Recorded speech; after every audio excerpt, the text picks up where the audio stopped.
Hey, does it feel like every time you turn around you're arguing with your kids? Well, listen, I got something to say about that. Stop it! Really, arguing is a pretty simple thing to fix. Let me tell you how you do it.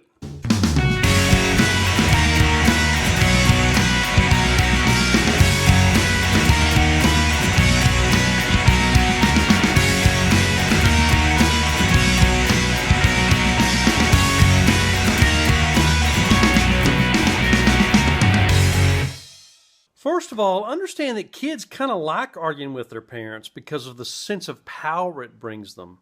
When you argue with your kids feel like that they're on the same level as you. And as a matter of fact, you go down to their level and you're arguing back and forth about whatever issue it is that you're having problems with. So your kids feel that sense of power. It feels good to them to argue with you. Teenagers will like to argue with parents for a couple of different reasons.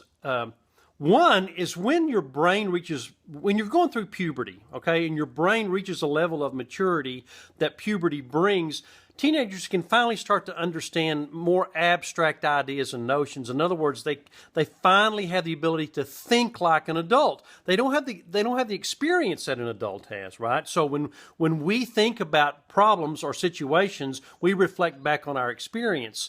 And teenagers don't have that. However, they do have the ability to manipulate, for the first time, the ability to manipulate ideas and thoughts and abstract notions. And so they want to play with those things. And so very often they like to engage in arguments just because they can now do that effectively. They can argue like an adult.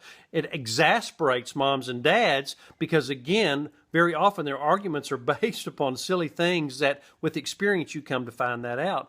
But that's one of the characteristics of being an adolescent. You did the same thing when you were going through puberty, when you were an adolescent too. You argue with your parents.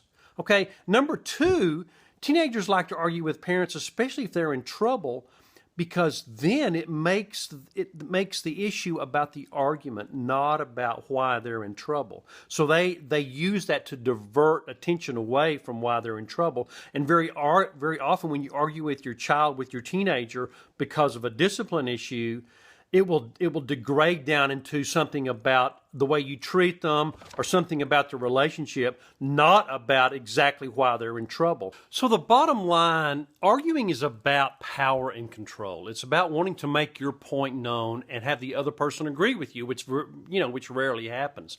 But see, an effective parent doesn't have to argue because they know that the power and control always resides with them. So they respond to their child's attempts to argue with just really short, simple, neutral statements that have no emotion involved in them, like, honey, I'm sorry, I love you too much to argue. Or just simply, I'm not going to argue. Okay, but you and I both know that most kids aren't going to take that lying down, right? So they're going to come back on you and try to engage you in that argument. And what I told you, it feels good to them. They want to engage in an argument very often. So they're going to come back to you and try to push your buttons. They're going to say things like, "Oh my gosh, you're the meanest parent!" Or maybe, "I hate you." Whatever they have to do to push your button, to make you become engaged with them in the argument.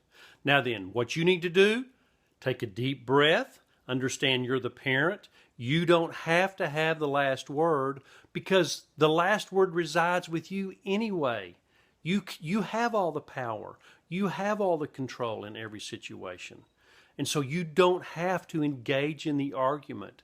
Now, I know that's going to be really hard for some of you guys because you just can't hardly keep your mouth closed. But keep in mind, you do not want to give your child the ability to push your buttons or control your emotions. Guys, let me tell you, in the long run, that's going to make them feel a little insecure. They want to know that you are solid and steadfast. They want to know they can depend on you if times get rough. And so if they think they can push your buttons, then they're going to think, what's going to happen if things really get rough around here? So you've got to stand solid. You already have the last word. Keep your mouth closed. Take a deep breath and remind yourself you have the power. All you have to say are those short statements that we talked about. Honey, I love you too much to argue. I'm not going to argue about this. And then be quiet. In the end, believe it or not, your children really do want you to be in charge. They need to see you as a solid rock that they can depend on when things get rough. You know, that's going to benefit you and your child. You both win. Arguing with your child weakens your position. Remember, it takes two to argue, and when one won't do it, then the other one's going to give up. Now get out there and love those babies up.